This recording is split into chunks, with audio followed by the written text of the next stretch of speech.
In today's video, I'm going to teach you guys a subject also known as joint venturing inside of real estate wholesaling. And what that's going to allow you to do is basically do half of the work and get paid for half of the work basically.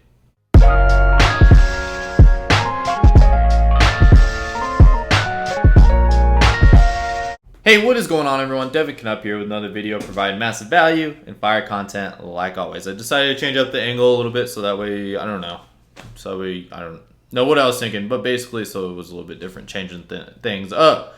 And so, if you guys haven't already, join the fam, join the game by hitting the nice looking subscribe button below. And also there's a little notification bell that pops up nearby, right next to it. And if you click that, I will ship out a box of pandas over to your house. They may die on the way there, but they'll get there within like 10 weeks. So don't worry, just click the notification bell and I'll send you one. But anyways, in today's video, I'm going to talk to you guys about what is known as joint venturing inside of real estate wholesaling. If you aren't familiar with joint venturing, also known as JV, basically what happens is one person brings in the seller lead, basically the property that they got under contract, and then the other person brings in one of their buyers that would be interested in that property. And so how it usually works is like a 50-50 split, or sometimes a 60-40 if someone's a little bit more experienced than the other person.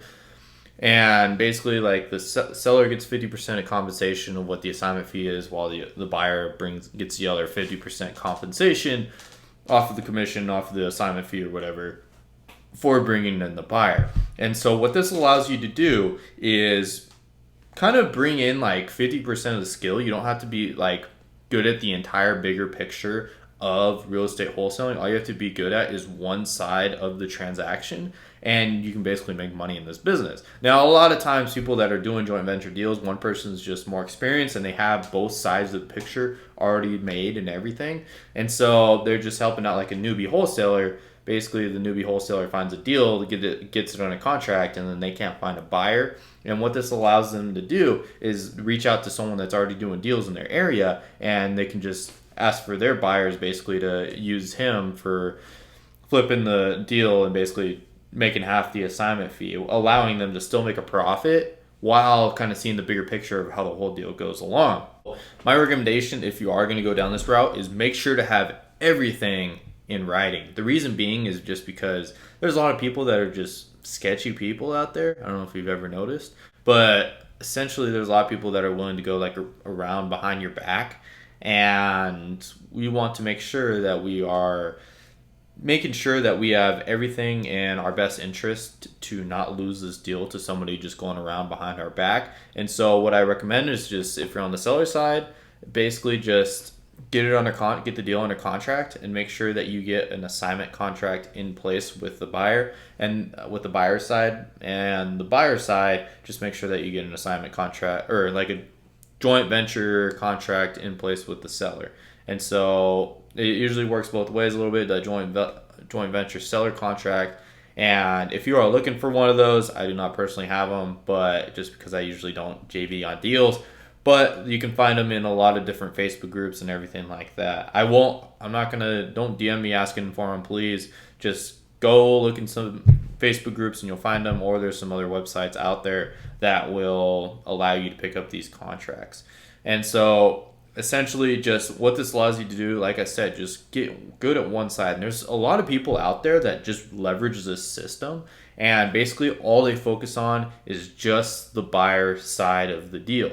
So all they're doing, they don't even care about trying to find these deeply discounted properties, because they know there's so many beginner wholesalers out there with these deals that they can't get rid of. And so if you just focus on the buyer side and really just build up like a powerful cash buyers list, and what's nice is you don't have to just be held to your own county. You can just build up a list to the whole country and essentially just build up this huge cash buyers list and make sure that you're keeping track of who's who and what they like and everything, and just keep feeding them deals. Basically just keep sending them the deals that you just keep getting from all these different wholesalers. And what that's going to allow you to do is, first of all, build trust with the buyer side of the relationship, just because, first of all, the buyer side is a lot better than the seller side, because the buyer side, it's these people that are making lots of money or they have lots of money, and they're just much easier to talk to. They understand the game, and they're a little bit more like-minded like us wholesalers.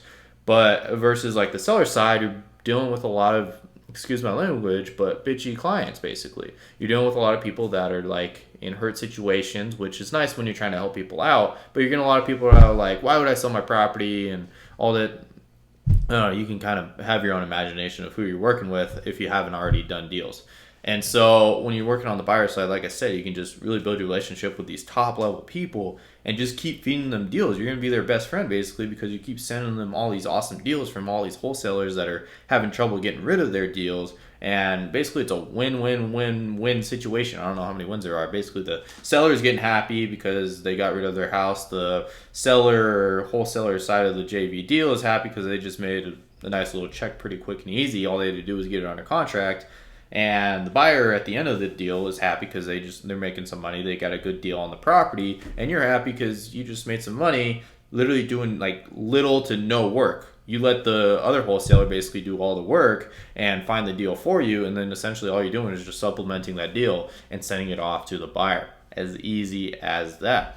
And so now if you're on the seller side of this and you're really good at the marketing side and finding deals, you can really leverage this as well because you don't really have to focus on getting a cash buyer's list. Now, at the end of the day, I recommend that you will all build up your cash buyer's list as big as possible. Like for example, one of my students in my course just today, he told me that in the first half hour, first 30 minutes of trying to find cash buyers, he got like 20, he told me, so he was at 25 total. And so like it really doesn't take that much work to build up your cash buyers list if you're trying to get these deals under contract. So I recommend if you're trying to find these deals, you might as well just put in a little bit of time every day to build up your cash buyers list. Like one of my students, like if you just did 30 minutes a day, after a week, you'd be at just over 100 cash buyers, and that would be awesome, amazing, and great. And so basically a lot of your deals you just send off and you don't have to worry.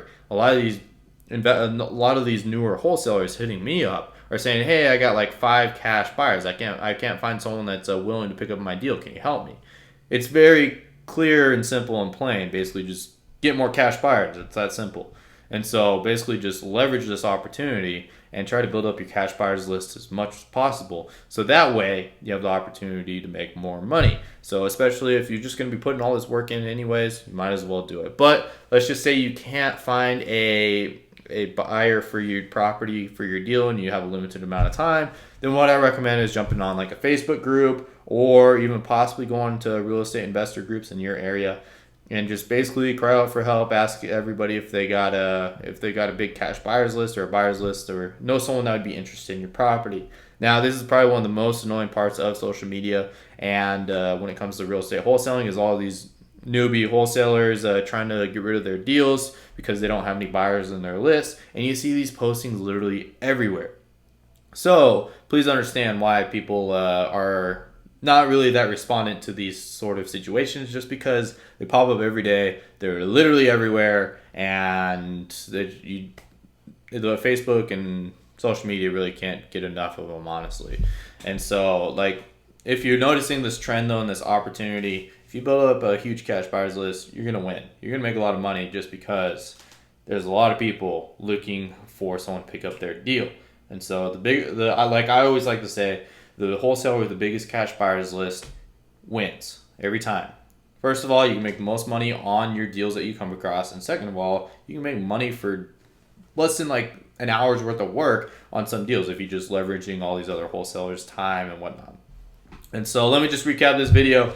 Essentially, if you're going to do a JV deal, basically someone's got the deal already under contract and someone's already got the buyer in mind, or they got a big buyers list they can send it out to, and then you guys can do whatever with it. Essentially, make sure that you guys get a JV agreement signed between the two of you guys, and then if you're the seller side of the deal, make sure that you already have the property under contract. Also, just this came to my memory real quick. Do not ask people to JV on deals unless you already have a deal under contract. This is one of the most annoying things ever. People always ask me to JV on deals and they haven't put in any of the work. Why would I help you find a deal and find a buyer and pay you for it? Essentially, I could just go out there and do all of this and not have to pay you a percentage at all, and I make all of the money. So don't just be going out there asking for people to just JV on deals, even if you haven't put in any of the work and you don't have any deals under contract. You offer no value to anybody. Sorry for the rant, guys, but I literally get a message like this almost every day asking if I can help someone JV on a deal and ask them if they have anything on their contract, and they say no. So go put in the work, go put in the value, and if you guys need help from somebody, nobody's really going to help you out for free that's already done a lot of deals or has done deals in the past. The only reason why they'd help you out is because they're helping out like a greater cause and they're putting their branding out there. So if you want someone to help you out and do a deal, either hire a mentor or get really lucky in the networking side of things. Chances are very unlikely that you'll find someone that'll do it for free. But like 9 times out of 10, if they're willing to do it for free, then they really haven't had any experience whatsoever in doing deals or anything like that. So chances are you're gonna have to pay somebody. But if you want somebody to help you out in doing a deal and you want to use someone else's time that has already had the experience of doing deals, then you're gonna have to hire them basically and make their time worth it for themselves. And basically the profit side, unless you got like a relative that's done real estate wholesaling before and done a couple of deals. But like I said, chances are very unlikely. So I just want you to please understand that. I'm not saying that to be a jerk or anything like that. Just understand that if you just go in and ask for people's time and you don't have any value to provide, then chances are they're going to ignore you or say no or be a little bit pissed off. And so go out there, take some massive action, go get some deals under contract. And I believe in you guys, and just go out there and kill it. And so if you need help finding a buyer, always just join Facebook groups. Feel free to hit me up as well, and we can maybe get something situated. But also, just please build up a cash buyers list. That's just going to work out for everybody. It doesn't take that much time. Buyers come a dime a dozen, honestly, but there's just some people, like, it's hard at first. It's a hard concept to wrap your mind around how many people actually want to buy deals.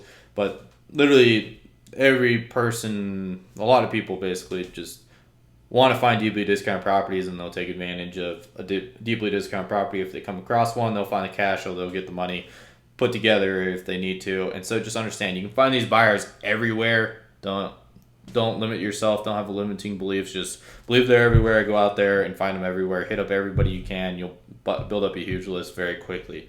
And so anyways, if you guys enjoyed today's video, join the fam, join the gang by hitting the nice looking subscribe button down below. Also, if you hit the notification bell, like I said, you'll get a box of pandas in your mail. It may take like 10 weeks to get there, and they may be dead, but the concept is still there. And anyways, smash the like button down below. And like always, I'm uploading YouTube every day, so I will see you all tomorrow. Peace. Man, that's far. I usually like put my hand over the camera, so I guess I gotta get up this time.